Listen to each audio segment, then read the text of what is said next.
Assalamualaikum warahmatullahi wabarakatuh. Selamat datang di channel Kandana Wong. Bagi yang belum tahu, video-video di channel Kandana Wong memang lebih mementingkan audio atau suaranya daripada gambar-gambarnya. Jadi yang belum subscribe, silahkan untuk subscribe dulu.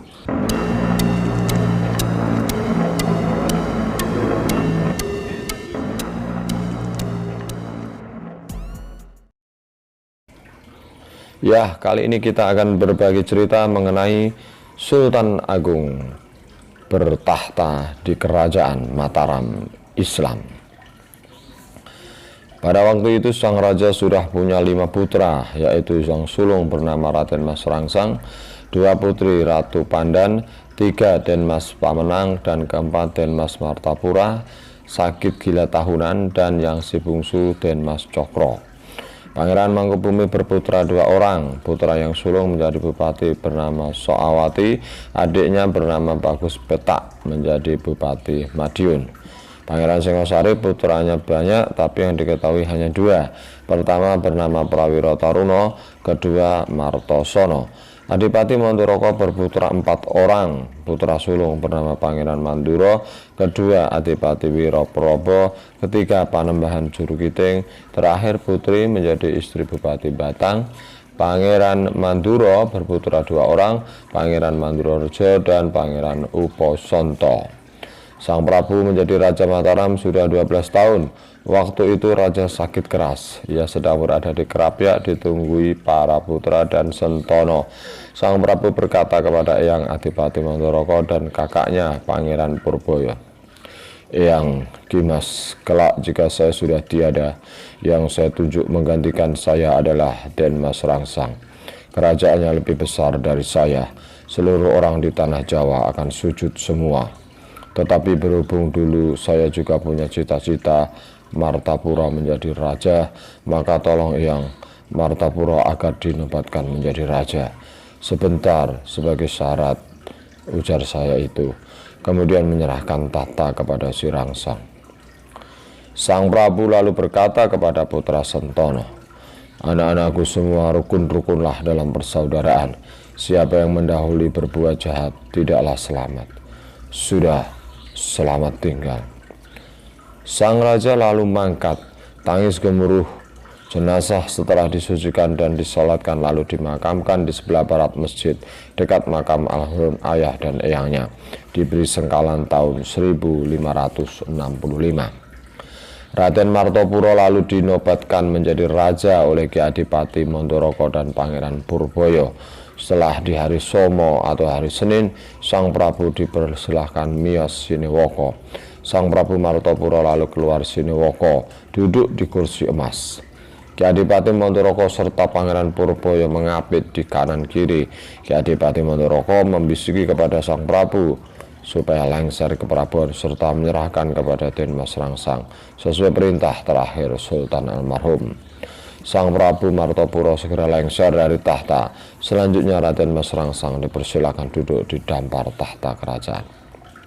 Pangeran Purboyo berbicara keras, "Hei setiap orang di Mataram, kalian jadilah saksi bahwa Den Mas Rangsang dinobatkan menjadi sultan, menggantikan ayah almarhum bergelar Sultan Agung Senopati Ngalogo Ngabdur Rahman. Siapa orang Mataram yang tidak setuju atau masyghul, sekarang katakan niat itu. Akulah lawan perangnya." Semua warga yang hadir mendukung semua. Suaranya gemuruh ibarat sahur peksi. Sang raja baru lalu masuk ke dalam istana. Dikisahkan pada waktu Sultan Agung berkuasa, negara Mataram begitu gemah ripah loh jinawi, terkenal sebagai Raja Agung Ambek Adil Promarto melebihi almarhum ayahnya. Para kawulanya semuanya takut tetapi sayang. Terkenal sebutannya Kanjeng Sultan Agung Prabu Pandito Nyokrokusumo, serta tersohor sebagai raja yang sakti Manduraguno. Hari Jumat sang Prabu sering sembahyang di Mekah. Ki Adipati Mandoroko sangat panjang usianya sampai mengalami masa kekuasaan raja ketiga. Pada suatu hari, Ki Adipati Mandoroko meninggal dunia. Ia dimakamkan di Mataram. Putranya yang bernama Pangeran Manduro dan Adipati Wonosobo juga sudah meninggal dimakamkan di Gambiran yang panjang umurnya cuma Kijul Giting. Pada waktu itu Sultan Agung Miyos Siniwoko, para sentono dan bupati, menteri serta seluruh bawahan lengkap menghadap semua. Kanjeng Sultan berkata kepada Tumenggung Surotani, "Surotani, datanglah ke Bangwetan, bawalah semua bolo di Mataram, para sentono, dan adulah mereka untuk perang. Engkaulah yang saya angkat sebagai Senopati Manggolojudho. Jika ada orang Mataram mundur dalam peperangan, akhiri saja hidupnya." Ki Tumenggung Surotani siap melaksanakan perintah raja. Setelah semua sudah samekto, berangkatlah bola Mataram itu. Para bupati di daerah pesisir utara serta daerah-daerah lain yang sudah dikuasai Sultan juga ikut memperkuat ekspedisi itu. Dengan demikian semakin besarlah jumlah prajurit dan perlengkapan Mataram.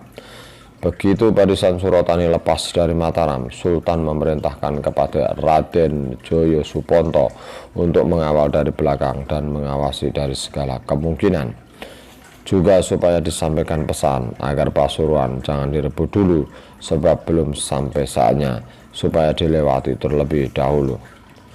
Ki Joyo Supanto mengindahkan perintah Sultan, berangkat menyusul barisan Surotani, bahkan sudah bergabung menjadi satu. Seluruh barisan sudah sampai di Winongan, lalu mesanggrah di sana. Bupati Belambangan dan bupati lain yang belum tunduk ke Mataram sudah mendengar bahwa negara akan digempur barisan dari Mataram. Mereka sangat berhati-hati. Dari Winangan, Ki Adipati Surotani memerintahkan kepada Ki Tumenggung Alap-Alap agar menggempur Lumajang dan Renong. Mereka akan disertai 4 orang bupati lengkap dengan prajuritnya. Sampai di Lumajang, Bupati Lumajang di waktu malam sudah melarikan diri, mengungsi ke gunung. Ia lalu dikejar, banyak yang tewas karena serangan prajurit Mataram itu. Kadipaten Lumajang sudah dikuasai. Lalu prajurit Mataram menjarah raya harta benda, perempuan-perempuan jadi putri poyongan. Ki Tumenggung Alap-Alap lalu menggempur dan menguasai Renong. Bupatinya lolos. Nasibnya sama dengan harta benda dan wanitanya yang jadi jarahan. Ki Tumenggung lalu kembali ke Winongan. Selanjutnya Malang mendapat giliran, dikepung prajurit gabungan Surotani, Alap-Alap, dan Raden Joyo Supanto. Bupati Malang yang bernama Ronggo Tohjiwo siap melayani gempuran bala dari Mataram. Mereka menyelinap di dalam benteng, tetapi setelah dipertimbangkan tidak akan mampu. Malamnya mereka meloloskan diri. Prajurit Mataram mengejar hingga membuat prajurit Malang buyar. Setelah Malang dikuasai, pasukan Surotani berangkat ke arah barat laut. Pangeran Surabaya berniat menghadang bala dari Mataram itu. Diutusnya Bupati Lasem, Gresik, Madura, Pasuruan, Kediri, Tuban, dan Lamongan. Semua sudah berkumpul di Surabaya beserta bala tentaranya. Pemimpin barisan dari Madura bernama Raden Panji Pulangjiwo, teguh, gagah perkasa, dan tampan. Prajurit-prajurit dari kabupaten lain, bupatinya sendiri yang memimpin. Barisan yang sangat besar berangkat dari Surabaya mengejar bala tentara Mataram. Setelah tahu kalau dikejar, prajurit Mataram berhenti dan mengatur barisan di sebelah barat Sungai Andoko. Sementara pasukan Surabaya ada di sebelah timur sungai. Mereka saling menantang. Lama-lama orang-orang Mataram tidak tahan mendengar sesumbar mereka. Mereka segera terjun ke sungai berniat menyerang. Bala Surabaya dengan tangkas melempari dengan tombak dan senjata-senjata lain dari atas sungai. Banyak korban berjatuhan kena senjata atau tenggelam. Raden Surotani serta para bupati juga segera bersama terjun berniat membantu teman-teman mereka. Surotani tewas tenggelam. Bala tentara Mataram mengetahui senopatinya gugur karena tenggelam, lalu mundur dan berusaha menyisir jenazah Surotani di dalam air. Setelah ketemu, lalu dibawa naik ke darat, lalu dimasukkan ke dalam peti mati. Waktu itu Sungai Andoko bagaikan mengalirkan darah dan bangkai orang. Bolo dari Bangwetan bersukaria. Setelah fajar menyingsing, bala prajurit cepat-cepat menyeberang ke timur. Pagi-pagi mereka sudah berbaris di sebelah timur sungai. Tentara Bangwetan terkejut, lalu terjadi perang ramai sekali. Prajurit Bangwetan banyak yang tewas.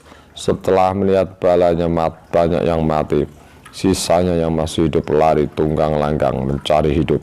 Para bupati juga ikut lari, hanya pimpinan prajurit Madura yang bernama Raden Panji Pulangsiwo yang mati di tengah-tengah peperangan. Prajurit Mataram menguber prajurit-prajurit yang lari itu sampai keadaan dapat terkendali. Setelah pagi, prajurit Mataram berniat mau kembali pulang ke Mataram. Ki Joyo Supanto yang dipercaya sebagai pimpinan andalan dari Sultan Mataram segera mendahului, memberitahu kepada Sang Prabu bahwa Raden Surotani gugur di medan pertempuran, serta melaporkan bala dari Mataram yang buruk dan yang baik ketika bertempur. Kanjeng Sultan begitu sedih. Utusan juga memberi kabar kepada istri-istrinya Surotani serta memberi ganjaran.